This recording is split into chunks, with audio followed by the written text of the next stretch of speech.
terceira e última divisão do trigêmeo, já vimos oftalmo, já vimos maxilar. Eu vou pedir, tá?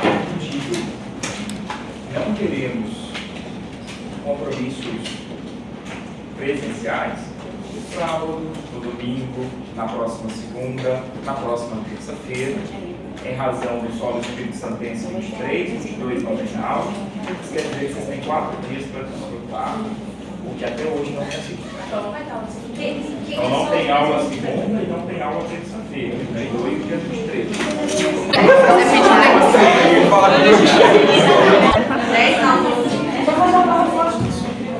Ramo mandibular, então, é um ramo misto, né, já que o oftalmo e o maxilar são 100% sensitivos, a gente usou isso. Ele tem passagem pelo forame redondo, que só pode ser visual. Forame oval, com a dor no maxilar na cabeça. Só pode passar pelo forame oval. Tem fibras tanto sensitivas quanto motoras. E aí a gente precisa fazer essa distinção dessas fibras. A aula está postada no slide, a projeção que eu coloquei fica fluindo, tá? Fica ilegível, mas na aula que está postada dá para enxergar certinho todas as estruturas. Ramo mandibular. O ramo mandibular tem algumas divisões, tá? Divisões do ponto de vista didático, tá? Então, antes de que uma divisão ocorra, do ramo mandibular após a passagem pelo forame oval, nós temos a emissão de alguns ramos, tá? Antes dessa divisão, emitimos o ramo meníngeo, que é sensitivo, e o pterigóide medial ou parapterigóide medial, que é exclusivamente motor. E a gente vai destrinchar cada um deles, tá?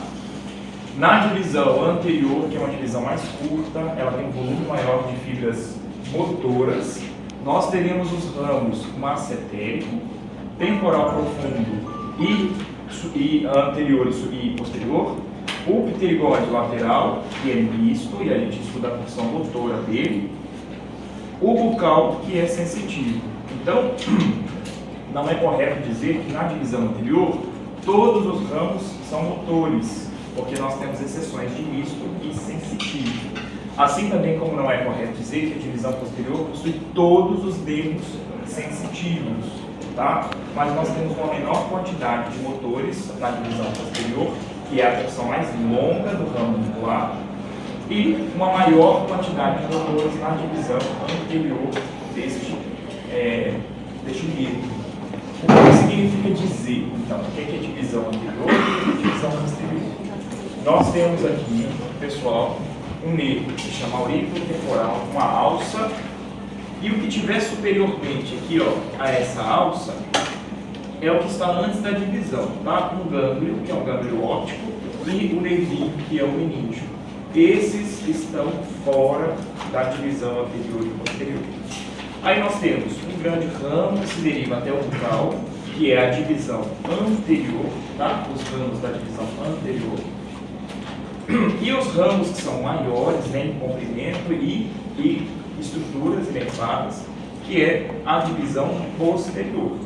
Na divisão posterior, a maior quantidade de fibras nervosas são sensitivas. Na divisão anterior, a maior quantidade de fibras nervosas são motoras. Tá? Por isso que existe didaticamente esta divisão. Divisão anterior menor, divisão posterior também maior. Aqui tem uma representação esquemática, lá no anatômico, quando vocês forem, a gente não tem uma outra aula, vocês vão ver algumas peças que são para ser, outras peças que têm essa representação esquemática, que você precisa visualizar quais são os ramos, tá? Destrinchando cada um deles. Aqui que eu falei que está pouco legível na projeção, mas na aula de vocês dá para ler. De qualquer maneira, como vocês vão interpretar na aula? O que tiver aqui, ó, com um quadrinho é o que está sendo representado que eu escrevi, à direita ou à esquerda do slide para vocês, tá? Então a gente está falando aqui de todo o ramo mandibular. Eu coloquei aqui então que é um nervo misto, tem uma porção sensitiva que é maior, a motora que é menor, emerge do crânio pelo forame oval, alcança a fossa infratemporal, que é uma depressão, tá? Que está na região inferior ao osso temporal, e emite 2 ramos. E aí, temos aqui um ramo e temos aqui outro ramo. O primeiro ramo meníngeo, e o segundo é o paro pterígoide medial. Quando a gente pensa no ramo meníngeo, que é esse ramo ascendente, ele é uma projeção do mandibular que já saiu do crânio, mas ele volta para o crânio, tá? E por onde ele passa para voltar pelo crânio? Exatamente pelo forame espinhoso. Lembram dele? Fissura orbital anterior, forame redondo, forame oval, forame espinhoso. Então, no forame espinhoso, eu tenho um retorno de um ramo, que é o ramo meníngeo, associado a uma artéria. Então, a gente já aproveita para falar da passagem dela, que é a artéria meníngea média. Tá? Então, o que passa pelo forame espinhoso? Nervo meníngeo e artéria meníngea média. O nervo meníngeo ele é responsável pela inervação da dura mater, tá? Inervação sensitiva da dura mater. Dura mater é um tecido conjuntivo fibroso, faz parte das meninges e reveste todo o encéfalo e se continua pela medula espinal. Tá? Qual que é o nome, professor, que passa no forame? Artéria meníngea média. A artéria meníngea média tem a função de irrigação e o nervo aurículo, e o nervo meníngeo tem a função de inervar sensitivamente a dura mater, que é uma das meninges. As meninges formam uma tripla camada formada por dura mater, via mater e aracnoide, que é o que está revestindo o encéfalo. A gente vai ver lá na prática o que é essa dura mater. Além disso, tá? Nós temos o nervo parapterígoide medial, que é uma projeção aqui de um gânglio, que se chama gânglio óptico. Ele é um nervo motor para o músculo pterígoide medial e para os músculos tensor do véu palatino e tensor do tímpano. Internamente, nós não estudamos esses músculos, tá? Mas onde está o músculo tensor do véu palatino? Está na região do palato mole, porque ele é responsável de fazer a contração do palato mole, tá? Então, quando a gente vê aquele arco palato grosso e arco palato faríngeo que nós estudamos na cavidade áudica peroral, o arco palato faríngeo forma um véu, e esse véu se chama véu palatino, tá? Que músculo faz parte ali daquele do palato mole? O tensor do véu palatino. Toda vez que a gente vai fazer uma deglutição, o palato mole é contraído para fechar a faringe. E aí a gente não tem retorno alimentar pela cavidade nasal. Então esse músculo serve para isso. Quem inerva esse músculo? O parapterígoide medial. Seguindo, a gente falou aqui do parapterígoide medial, agora a gente está falando aqui do ramo massetério. O nervo massetério é um ramo que é misto e tem fibras motoras para o masseter e sensitivas para a articulação retromandibular. Então ele inerva, olha aqui dentro, masseter, que foi seccionado. Então a gente vai ver aqui, ó, primeiro a articulação temporomandibular e eu passo a imagem para a gente ver o masseter. Masseter, ó, masseter. Aqui nós temos uma masseter, um ramo, um músculo quadrangular, tem ali 2 cabeças, as fibras dispostas verticalmente, saem da margem inferior do arco cigomático e vai até a tuberosidade massetérica. Lembra que é a prova? Origem desse músculo? Lembra? A gente não teve muito sucesso com essa resposta. Infelizmente. Qual que é o plano de secção que está aqui nesse músculo, pessoal? Plano de secção do masseter aqui. Axial ou transverso. Isso. Isso aqui é um coto proximal e esse é um distal de um mesmo músculo. Foi feito uma secção aqui, axial ou transverso, justamente para ver o ramo e a sua projeção, que passa exatamente na incisura da mandíbula. Isso aqui não se chama incisura da mandíbula? Então, a gente tem uma projeção posterior para a ATM e uma projeção anterior para o masseter. Aí nós temos informações referentes para a contração do masseter e elevação da mandíbula, e a gente tem as fibras aferentes que vão lá para a ATM. Então, vamos pensar do ponto de vista diagnóstico e aplicação clínica. Eu tenho o mesmo ramo, tem fibras aferentes diferentes. Ou seja, eu tenho feixes que estão revestidos por uma mesma camada. O paciente que sente dor ou desconforto na articulação temporomandibular, normalmente é aquele paciente que tem um masseter mais hipertrofiado, né? Mais robusto. Porque é um paciente que pode fazer apertamento, exige do masseter para fazer apertamento dental, tá? Mas não é o mesmo ramo que inerva masseter, também não inerva ATM. Então, muitas vezes o paciente que faz apertamento que exige do masseter, essa informação ela se dissipa de forma aferente para a ATM. Aí, o que a gente interpreta? A gente interpreta dor na ATM através do masseter. E a resposta referente é o que? Apertamento, contração do masseter. Então, aqui, pensando em neuroanatomia, a gente já tem uma proximidade de relação entre contração e hipertrofia de masseter, né? Músculo bastante tonificado, e uma relação com desconforto de dor em região de articulação temporomandibular. Primeira das relações. Esse não é o nervo mais importante da ATM, tá? Mas é importante que a gente consiga fazer essa conexão entre as estruturas anatômicas quando vocês estiverem fazendo semiologia do paciente de vocês, tá? Exame físico, palpação, vocês vão tentar fazer essa relação. Seguindo adiante, nós temos dois ramos que são emitidos, um ramo que é mais anterior e um outro ramo que é mais posterior. Ambos se chamam temporais profundos. Então você tem um ramo temporal profundo anterior, outro ramo temporal profundo posterior. Eles são motores para o músculo temporal, em razão dos feixes, né? O temporal tem um feixe mais anterior e outro mais posterior. Ambos profundos. Deixa eu ver se eu tenho imagem. Aqui, ó. Aqui foi feita uma secção só para vocês entenderem que eles são profundos. Eles estão muito mais próximos do osso do que da fáscia do temporal, tá? E isso vai fazer com que seja possível fazer a contração do temporal, que tem a sua inserção em que estrutura mesmo, pessoal? Temporal se insere onde?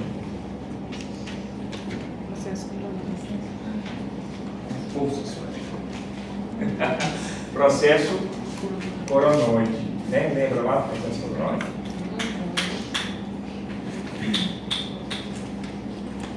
Gente, tem que saber isso. Vou falar.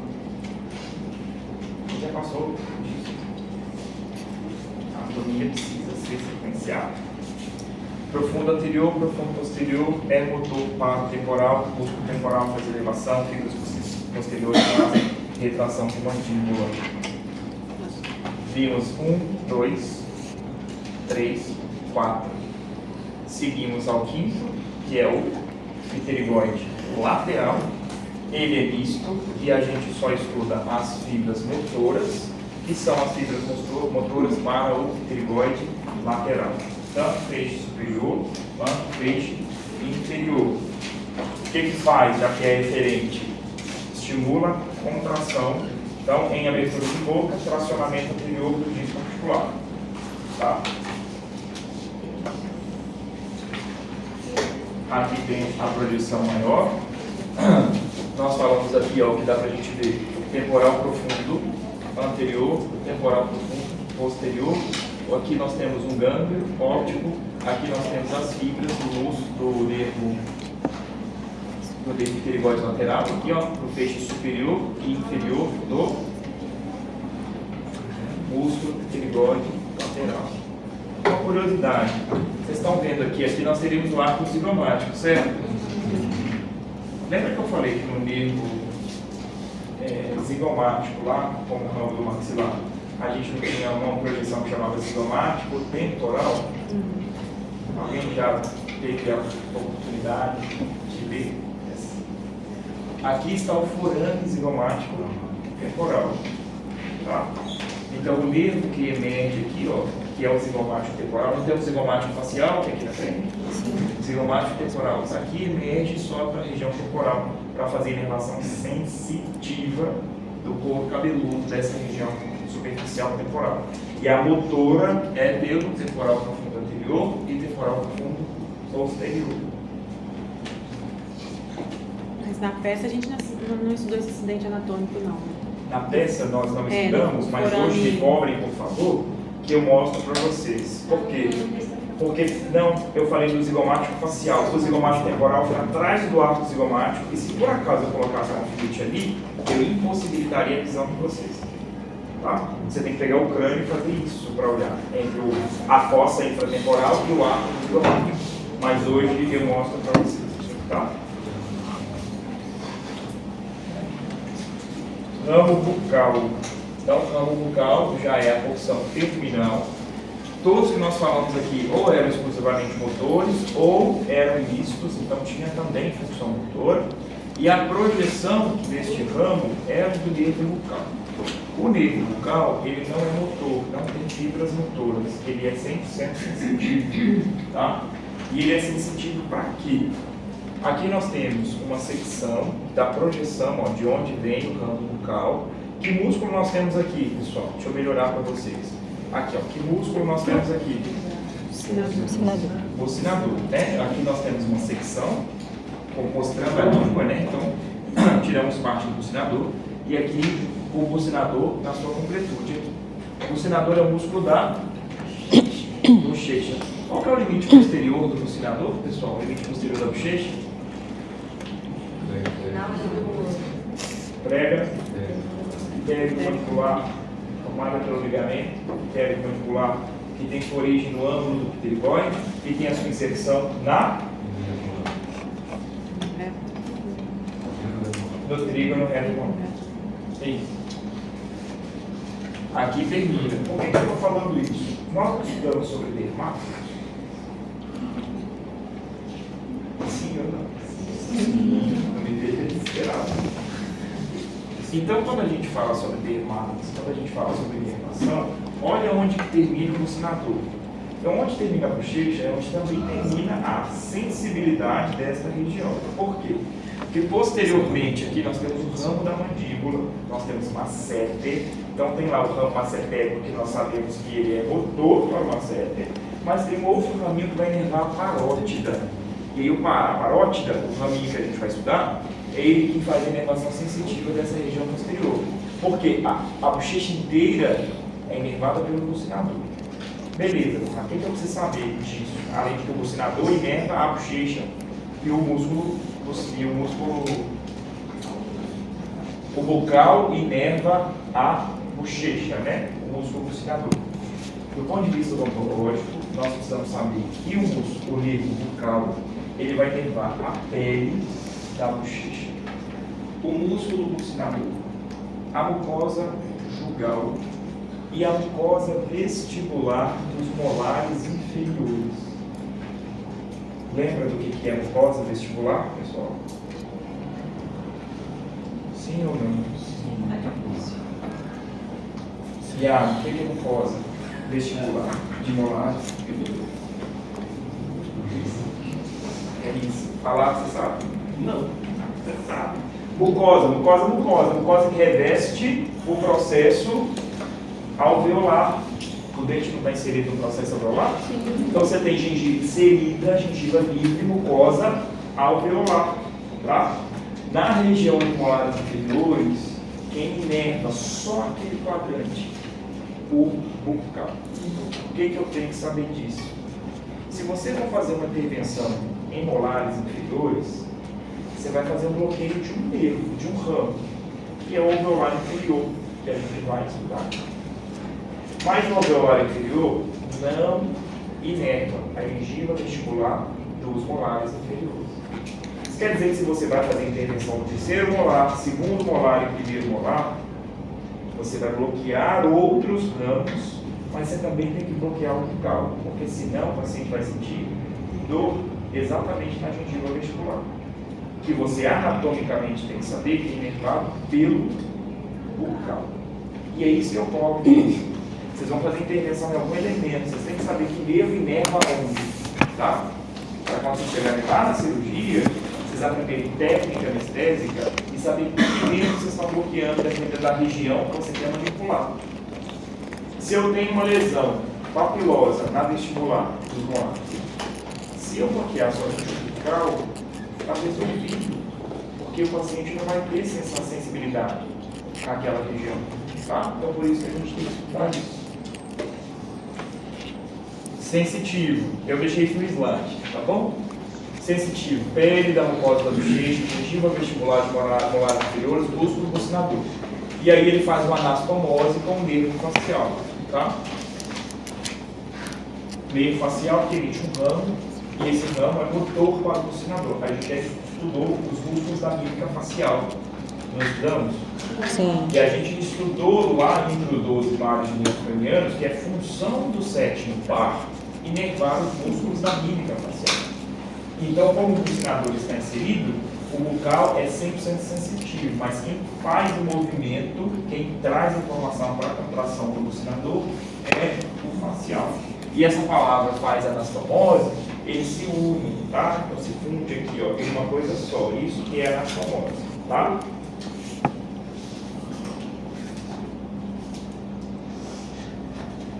Falamos antes da divisão, falamos dos ramos da divisão anterior, agora a gente vai falar dos ramos da divisão posterior, que é um pouquinho mais e são os mais longos, tá? Então carece de entendimento. Começando por quem? Pelo aurículo temporal, tá logo aqui. Faz parte da divisão posterior, é que realmente marca a divisão, tá? Anterior, posterior. O aurículo temporal é o nervo que está posicionado mais lateralmente da divisão posterior. Então, se você pensar de linha média, tá? Para o lateral, esse é o nervo que está mais lateralmente. Ou seja, está mais superficial para a região de articulação temporomandibular, por exemplo. Tá? Ele faz uma divisão, e essa divisão são em dois, tá? E antes dessa divisão, o que ele faz? Ele faz um contorno na artéria meningia média. Então ele abraça, faz uma alça na artéria meningia média e se continua para se dividir. Tá? Então a artéria meningia média, ela passa numa alça formada pelas divisões do nervo aurículo temporal. Letra B, verdadeiro. Tá? Aí vai dizer que não caiu na prova depois. Só eu sei. As divisões ramo superior e ramo inferior. Tá?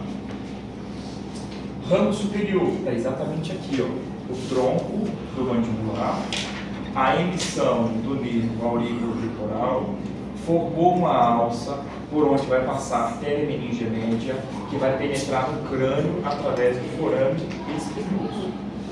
Seguiu o nosso raminho aurículo temporal. Fez uma divisão superior e fez uma divisão inferior. A divisão superior, né, ou o ramo superior do aurículo temporal, ele é sensitivo no couro cabeludo. Então, se eu toco, claro que dividimos os dermáticos, tá? Se eu estou aqui, eu estou no zigomático temporal. Caminhei para cá, estou no ramo superior do aurículo temporal, né? A sensibilidade aqui do couro cabeludo. Vocês já experimentaram deitar o braço no sofá assim, que não é tão acolchoado, levantar e estar anestesiado, né? Sentir que não. O que você fez, né? Você reduziu a porta sanguínea e fez compressão do ramo superior do aurículo temporal. E aí parece separado. Você sente aqui, mas não sente aqui, né? Justamente pelas divisões dos dermatos. Além de superficialmente o couro cabeludo da região temporal, ele vai inervar a ATM, quais partes? Cápsula articular, disco articular, membrana sinovial da articulação temporomandibular. Mais do que parte da orelha, parte anterior da orelha e a membrana do tímpano. Pergunta de prova. Gente, linda, aquela clínica. Se essa ramo inerva ATM e inerva membrana timpânica, que inferência clínica eu posso fazer para um paciente que chega no meu consultório com DTM, disfunção temporomandibular? O que eu posso esperar que esse paciente relate, olhando que eu tenho inervação aferente para a ATM e para a membrana do tímpano? Dor no ouvido. Hã? Dor no ouvido. Dor no ouvido. Dor no ouvido. Então o paciente chega na clínica e fala: doutor, eu vim aqui encaminhado pelo otorrino. Porque eu perguntei, seu João, o que é que trouxe o senhor aqui ao meu consultório? Eu estou com encaminhamento aqui. Quem que encaminhou o senhor? Foi meu otorrino. Eu olho o encaminhamento do otorrino. O paciente procurou atendimento do otorrino porque ele tinha zumbido e dor no ouvido. Não relacionado a isso com absolutamente nada. O exame, membrana timpânica não perfurada, íntegra. A audiometria, o paciente escuta normalmente todas as frequências específicas para a idade dele. Ou seja, o otorrino não nada a fazer. Mas você estudou anatomia, vai lembrar que o ramo superior do aurículo temporal, que inerva o disco articular, cápsula e membrana sinovial, também inerva a membrana do tímpano. E aí você vai pedir uma ressonância magnética, vai avaliar se esse paciente tem algum desarranjo interno da articulação temporomandibular. E que muito possivelmente, se ele tiver um desarranjo interno, o mesmo ramo que inerva a membrana timpânica e a ATM está conduzindo uma informação aferente e o sistema nervoso central está interpretando como dor. Mas dor aonde? Dor aonde esse mesmo inerva. Então o paciente tem uma dor de ouvido reflexa a um desarranjo da ATM. Entendemos isso? Só que você vê que com a anatomia você faz diagnóstico. Aí o paciente roda, vai tudo para o lugar e não sabe o que tem. Fica tomando anti-inflamatório, e ninguém sabe o que é. Como ele poderia sentir dor também no ouvido, mas com problema em algum molar inferior? Teria alguma relação? Em algum molar inferior? Eu já vi isso, essa situação, entendeu? Relatando dor de ouvido, aí foi ver. A condução do nervo alveolar inferior, isso aí pode se chamar nevralgia do trigêmeo, tá? E aí a gente trata isso com carbamazepina. Não, mas aí foi ver, realmente era um problema no molar, fizeram o canal e resolveu. Por quê? Porque o nervo que inerva o molar inferior é o alveolar inferior. O alveolar inferior, aqui só tem muito alto. O alveolar inferior, que é quem inerva sensitivamente esses molares, é um nervo aferente. Então ele conduz a informação. E o alveolar inferior, no caso ele faz parte aí desse ramo. o alveolar inferior, ele faz parte do mesmo tronco, né? Do mesmo ramo que é o mandibular. Então, sim, uma compressão, um problema dentário pode refletir tanto no ouvido quanto na articulação pela mesma justificativa. É claro que é muito mais comum você ter ATM e ouvido relacionados, já que é o mesmo ramo que está nos dois. Aqui nós precisamos ter uma condução de um ramo que se dissipa para o outro ramo. Tá? Então, existe uma variação anatômica para que haja essa comunicação. Mas isso é possível. Tá? E assim, são ramos, que são feixes que têm o mesmo objetivo. Ambos são aferentes. Se eu tiver um motor e um sensitivo, aí a condução já é diferente. Tá? Porque vai ter um gânglio no meio do caminho. Aqui não vai ter. Então, por isso que é possível assim, através dessa condução.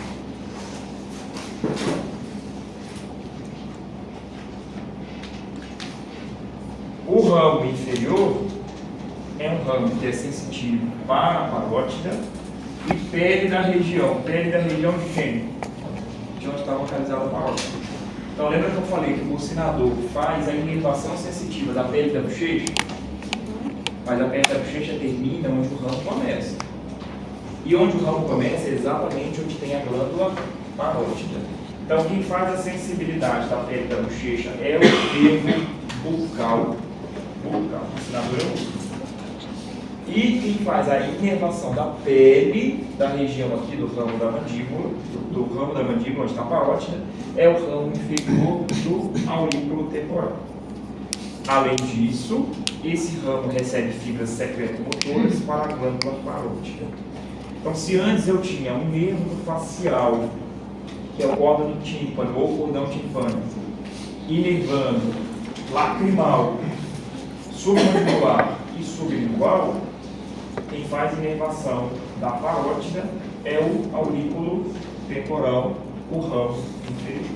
Tá? Fibras secretomotoras. A parótida faz produção salivar a partir da inervação do ramo inferior do aurículo temporal. Essa fibra secretomotora aí a condição dela seria de eferente. Eferente, certo. Tá? Todas as motoras e todas as secretomotoras são fibras eferentes.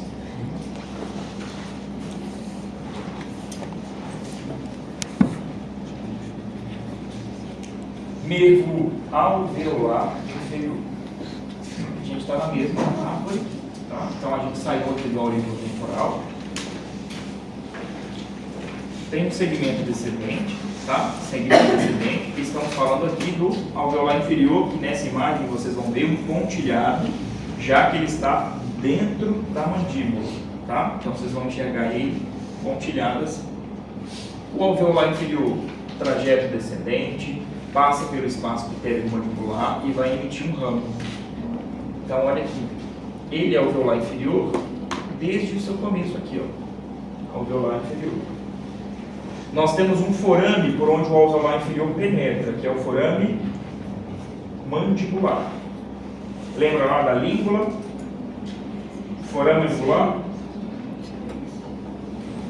Cada prova, caiu. Vocês se lembram, gente? Lembram, né? Da língula e do forame mandibular. Vocês se lembram que inferiormente ao forame vocês têm um sulco? Lembra? Que a gente chama de sulco milioide. Aquele sulco milioide é justamente para abrigar uma projeção do alveolar inferior, que é um nervo que se chama nervo milioide. Tá? Que a gente já vai falar. Então vamos voltar para o alveolar inferior. Motor para o milioide, por causa dessa projeção aqui do milioide. Tá? Nervo milioide, que inerva o músculo milioide e mais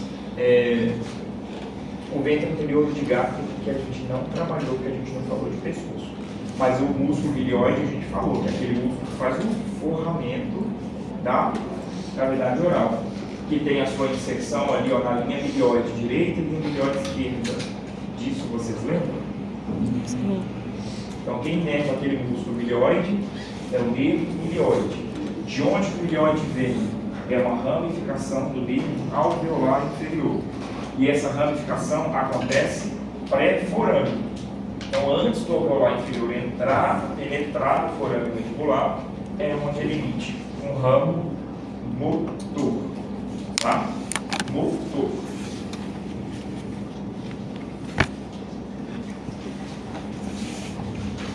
Imagem esquemática.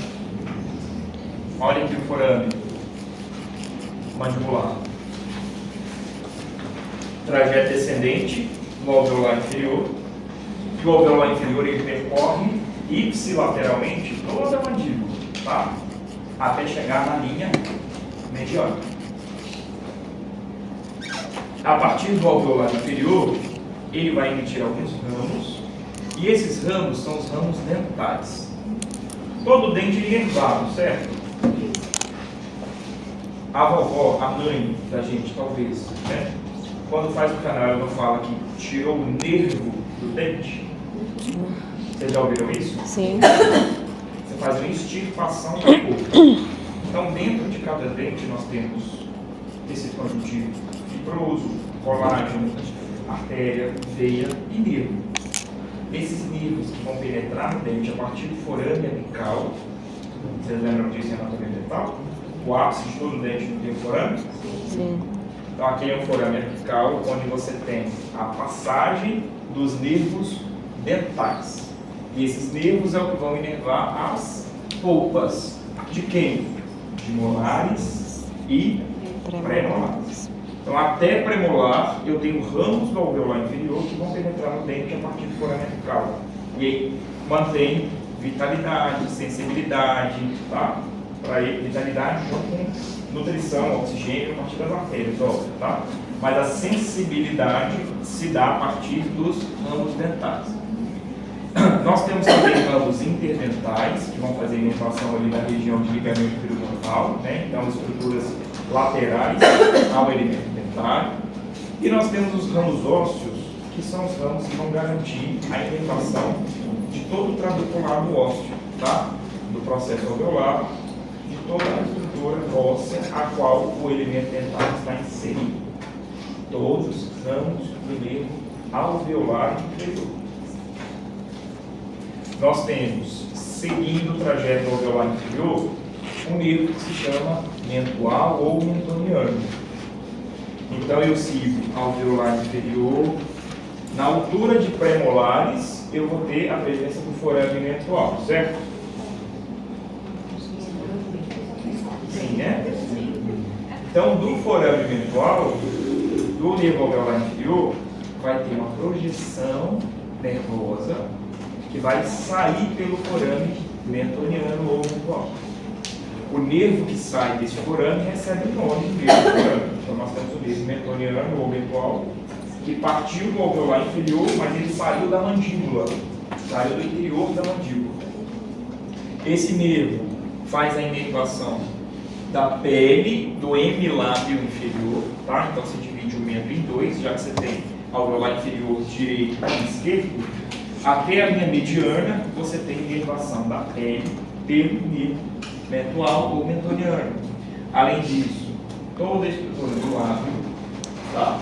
Sensitivo, orbicular da boca, mucosa labial, gengiva vestibular do incisivo central até o premolar. Porque do premolar para o molar, quem inerva? Os dentes. Alveolar inferior, né? Alveolar inferior parou no premolar. Agora nós temos o mentual. O mentual não inerva dente, tá?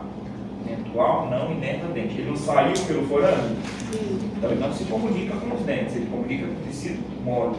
Gengiva vestibular, de incisiva a premolar, mucosa labial e hemilábio inferior com a pele do mento do lábio, do nível mental, tá? Se ele inerva essas estruturas, puxando lá da cirurgia já, se eu depositar um anestésico no forame mental, o que eu vou inervar são essas estruturas, onde o nervo chega e é pode ser bloqueado, tá? O segmento do alveolar inferior, que não saiu pelo forame mental, se chama nervo incisivo. E aí vocês lembram quando eu falei, não confunda nasopalatino com nervo incisivo, já que o nervo incisivo está na mandíbula. Na maxila o forame é incisivo e o nervo é nasopalatino. Na mandíbula eu não tenho um forame, mas eu tenho uma continuação do alveolar inferior que se chama nervo incisivo. E o nervo incisivo vai inervar o quê? Os dentes, né, incisivos e caninos inferiores, além da gengiva vestibular e os esponjosos da região. Por que que consegue também fazer gengiva vestibular, pessoal? Pelo prolongamento do mentoniano. Conrado, mas eu consigo anestesiar o nervo incisivo só se você fizer uma punção de uma agulha na foramina mentual. Mas isso não é uma prática necessária, tá? Então, quando você faz um bloqueio do alveolar inferior, você bloqueia mentual e incisivo. Se você depositar o anestésico no forame mentual, por difusão, o anestésico chega no nervo incisivo e aí você também tem essas estruturas bloqueadas. Na anatomia, a gente só precisa distinguir que nervo incisivo inerva dente periodôntico. Nervo mental só inerva tecido mole e não inerva nenhum dente. Tá? Só para a gente não cair depois e falar assim, ah, pegadinha. Não, é anatomia. É isso. Isso aí. Milioide, alveolar inferior, completo. Nos sobrou agora o nervo lingual. Lingual. Nervo lingual está mais inferior e medial, né? Então a gente não pensar no lateral, já que a língua está mais para a linha mediana, o nervo lingual está mais inferior e medial, tá? Ele acompanhado pelo espaço pitérico-mandibular, tá aqui, ó. Esse é o espaço pitérico-mandibular. O que é o espaço pitérico-mandibular? A gente não tem um músculo que se chama pterigoide medial, não temos a mandíbula. O espaço entre o pterigoide medial e a mandíbula é o espaço pitérico-mandibular, tá? Recebe o nervo corda do tímpano. Estão vendo o nervinho aqui solto, pessoal? Perdido aqui, que vocês não sabem nem de onde está vindo? Esse nervo é o nervo corda do tímpano, que é um nervo que é o ramo do facial. Lembra que eu falei que os 2 terços anteriores da língua para a sensibilidade gustativa, a gente tinha essa percepção graças ao facial? Alguém consegue lembrar isso? Eu falei isso, tá, gente? Então, como que o facial vai chegar lá na língua? A partir desse nervo corda do tímpano, que segue o trajeto do lingual para chegar lá na língua. Além disso, o corda do tímpano, ele possui fibras secreto-motoras para a glândula submandibular e a sublingual. Tá? Então, a gente tem secreção de saliva submandibular e sublingual graças ao corda ou cordão do tímpano, que é um ramo do nervo facial. Então, é incorreto dizer que o nervo, que é graças ao nervo lingual que nós temos secreção salivar ou sensibilidade gustatória da língua. O nervo lingual, ele é responsável pela inervação sensitiva geral dos 2 terços anteriores da língua. Tato, calor, frio, pressão, tá? Ele, o lingual, é responsável por isso. Então, conduz fibras gustativas dos 2 terços anteriores da língua pelo facial, sétimo par, tá aqui, secreto-motoras do gânglio submandibular para as glândulas submandibulares e sublingual. A função dele é inervar a gengiva lingual de todo o hemiarco ipsilateral. Então, se é direito, toda a gengiva lingual, tá? Lá no final do último dente, região do trígono, até o incisivo central. Então, se eu fizer um bloqueio anestésico do lingual, toda a área da gengiva lingual, do assoalho da língua e dos 2 terços anteriores da língua serão dessensibilizados. Tá? Função do lingual. Eu falei para vocês que eu tenho um aluno que teve um prejuízo do lingual. Não comentei com vocês ou não? Deixa eu ver se eu tenho essa imagem. Aqui é uma imagem clínica, tá? Exodontia de um terceiro molar. Aqui, tá?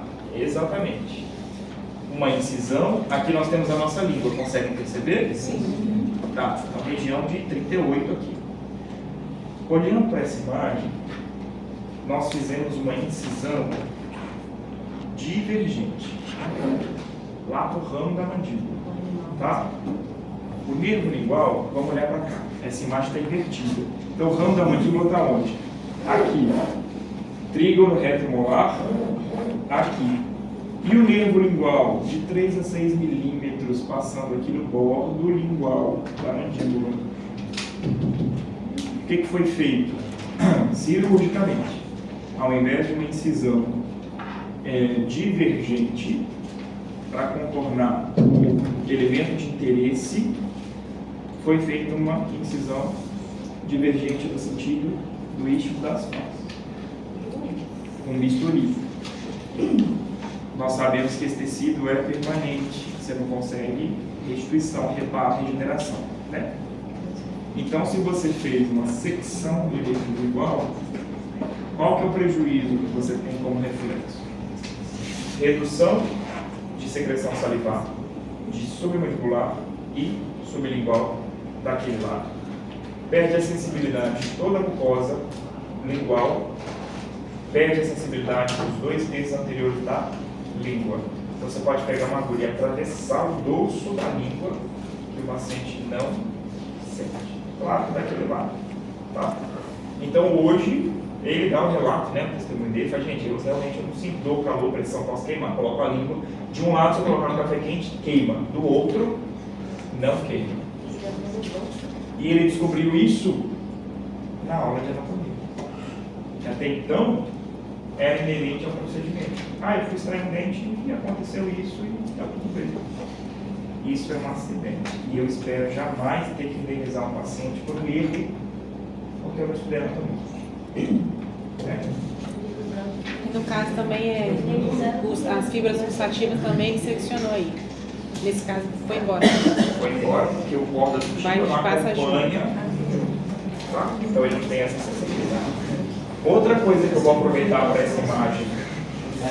Lembra que eu falei que a gengiva vestibular, olha aqui, língua, olha a gengiva vestibular aqui.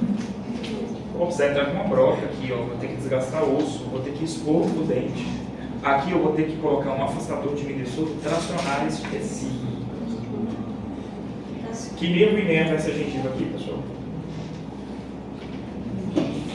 Gengiva vestibular com molares inferiores. Que nervo inerva aqui? Não. Bucal. Bucal. O alveolar inferior já está bloqueando os dentes. Então, além de infiltrar anestésico na região ptericular, eu vou ter que infiltrar anestésico na bochecha para anestesiar o bucal. E aí eu bloqueio toda essa sensibilidade da gengiva vestibular dos dentes. Aí eu consigo trabalhar sem que o paciente tenha dor e desconforto. Tá? Óbvio que quando eu depositei o anestésico aqui, o lingual que acompanha o trajeto do alveolar inferior também foi dessensibilizado, também foi anestesiado. Mas se eu não conseguir anestesia, eu venho aqui com o lingual e deposito aqui, ó, de 0,3 a 0,6 ml de anestésico. Aí sim, eu bloqueio lingual, bloqueio bucal, bloqueio alveolar inferior e posso trabalhar com tranquilidade. Tá? Mais do que saber a técnica, mais do que entender de anestésico, você tem que entender de anatomia. Porque aí seu paciente não sente dor, não sente desconforto, fala, sua mão é muito leve. Né? O paciente sente desconforto, não volta e não indica. Tá? Aquele que dormiu, tomou um remedinho, né? Ficou tranquilo, não sentiu dor, desconforto, quando o operatório foi legal, certamente ele vai indicar. E pensa, em cirurgia, nosso paciente não é o paciente da horta que todo mês vem, é o paciente que passou e agradeceu, você não vai vê-lo mais. Né? Não vai erupcionar no outro terceiro molar para que ele volte e fale, estou com mais uma aqui para você. Não, né? Então você tem que ter uma ótima primeira boa impressão, porque é a única que você vai conseguir passar, tá? Você não vai ter uma segunda chance. Último slide da aula de hoje, eu estou à disposição para qualquer questionamento e a gente se vê na prática logo mais.